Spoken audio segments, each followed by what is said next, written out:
kita tidak akan bisa kompetitif di level tertinggi kalau pemiliknya sangat amat ketat dalam hal keuangan, sudah tidak bisa lagi investasi seperti keadaan Suning kali ini. Lu mau pemain berkualitas, ya lu harus punya duit. Mana ada pemain berkualitas harganya murah tuh nggak ada. Jerewetan ceking kita, nyerewetin apa aja.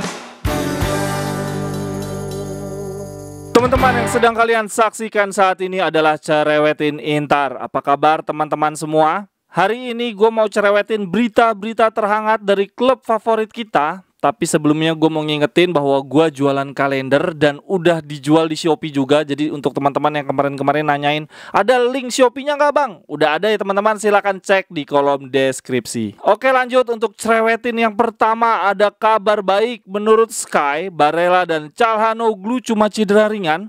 Mereka cuma butuh istirahat sebentar lalu bisa tampil melawan Verona dan Supercoppa melawan Milan.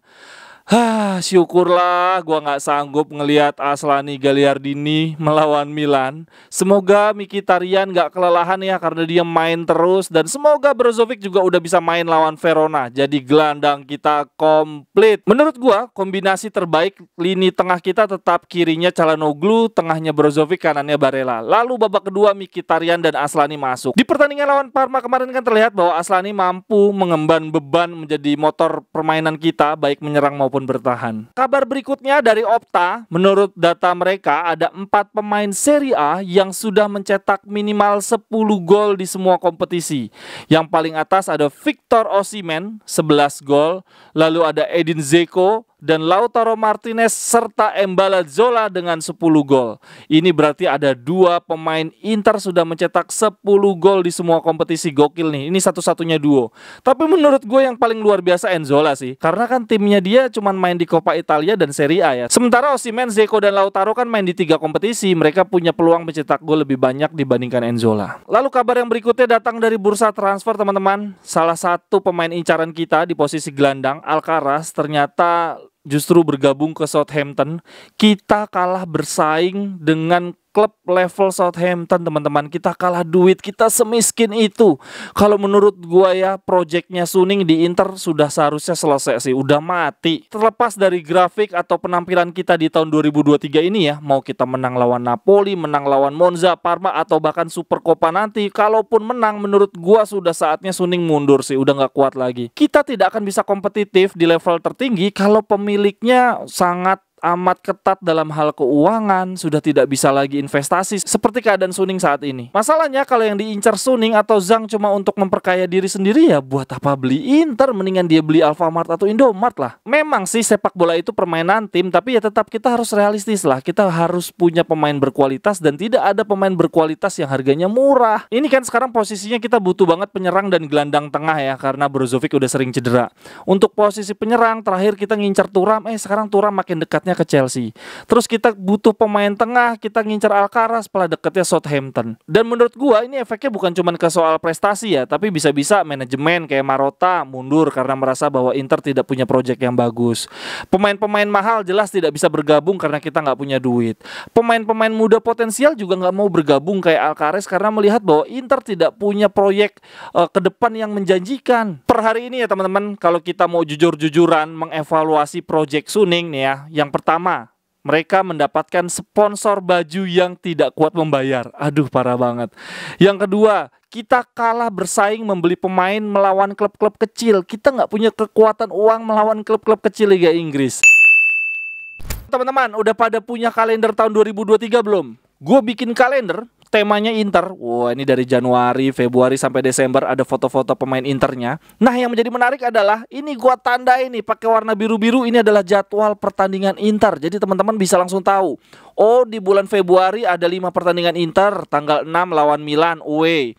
Kemudian tanggal 14 lawan Sampdoria away. Nah, kalau teman-teman di sini lebih suka kalender dinding, gua juga jual versi kalender dindingnya, lebih besar, lebih gampang dilihat. Oh, bulan Januari Inter main 1 2 3 4 5 6 7 pertandingan di bulan Januari. Di tanggal 19 ada lawan Milan final Supercoppa. Jadi kalender Inter ini tidak hanya berisi informasi hari raya, ada full informasi jadwal pertandingan Inter sampai dengan akhir musim. Lalu harganya berapa? Harganya sama ya, kalender meja 50.000, kalender dinding 50.000. Kalau mau beli dua-duanya 90.000. Nah, yang menjadi menarik lainnya adalah sebagian keuntungan dari penjualan kalender ini akan gue sumbangkan ke panti asuhan. Mungkin akan gue tunggu sampai dengan akhir Januari atau Februari ya, biar nunggu banyak dulu. Nanti kalau jumlahnya ternyata banyak banget, gue akan serahkan langsung ke panti asuhan, akan gue bikin kontennya. Akan gue bilang bahwa ini sumbangan dari anak-anak Inter ya, dari teman-teman cerewetin Inter.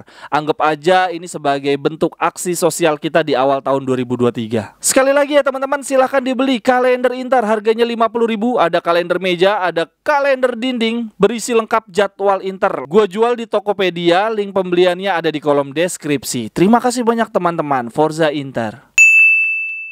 Lalu yang ketiga, karena kita nggak punya uang, kita tidak mampu membeli pelatih yang punya kaliber seperti Mourinho dulu waktu di eranya Moratti. Ya sekarang ini Inter kalau ngincar pelatih ya pelatih seperti Inzaghi, pelatih muda, murah, nurutan, dikasih pemain mana aja. Tapi ya itu risikonya, nggak konsisten, sering melakukan kesalahan yang sama berkali-kali. Dan yang lebih parah lagi menurut gua, kita berpotensi kehilangan pemain-pemain bintang kita dengan gratis. Kalau kata pepatah bule begini teman-teman, if you give a peanut, you get a monkey. Jadi kalau lo ngasihnya kacang, ya lo dapatnya monyet. Kalau lo mau pemain berkualitas, ya lo harus punya duit. Mana ada pemain berkualitas harganya murah tuh nggak ada.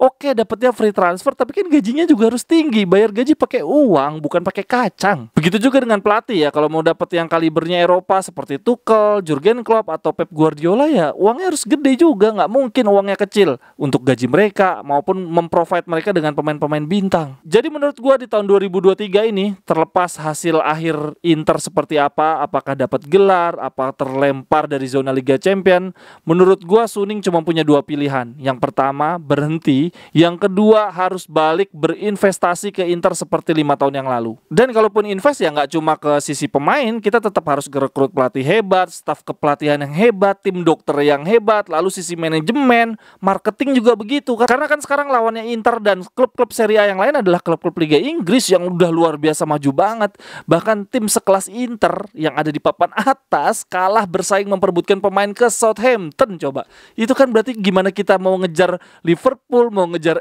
MU, mau ngejar City atau Chelsea. Waduh jauh banget. Itu investasi nggak cuma ke soal pemain kalau mau kayak gitu. Tapi ya pelatih, marketing, manajemen, seluruh aspek. Dan yang paling parah atau mungkin bisa disebut paling kocak dari jeleknya Project Suning saat ini adalah membuat media-media di Italia sulit membuat berita rumor tentang Mercato Inter. Kalau dulu di zaman keemasannya Inter, apalagi di eranya Moratti, itu media seneng tuh bikin berita-berita hoax, berita-berita clickbait. Banyak tuh berseliweran berita tentang Inter mengincar pemain A, pemain B, pelatih C, itu supaya dapat pembaca aja. Nah sekarang kondisinya kalau media-media di Italia bikin berita rumor Mercato Inter, kita pembacanya langsung, halah udah jelas bohong lah. Ini udah pasti bohong lah, nggak mungkin Inter nggak punya duit. Jadi sekarang kondisinya media di Italia tuh kesulitan banget bikin berita rumor, berita hoax, clickbait tentang Mercato Inter. Apakah teman-teman setuju dengan pendapat gua tadi? Sampai ketemu di cerewetan berikutnya. Bye bye, thank you.